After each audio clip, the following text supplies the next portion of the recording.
Hello everyone and welcome back to another tutorial where I'm going to show you how to change the language within the Sifu game on your PC. So let's get started right away. First of all, open up the Sifu game on your device, and once you open it up, you will be taken into the main menu.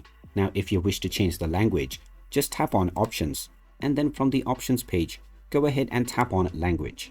You will now see the various different language options. You can choose the language for your text from the Text Language tab. Just use the arrows at the left and right to choose your desired language, and you can go back once you have your desired language chosen and save your settings by pressing enter. You also have the options to choose your audio language underneath the text language option.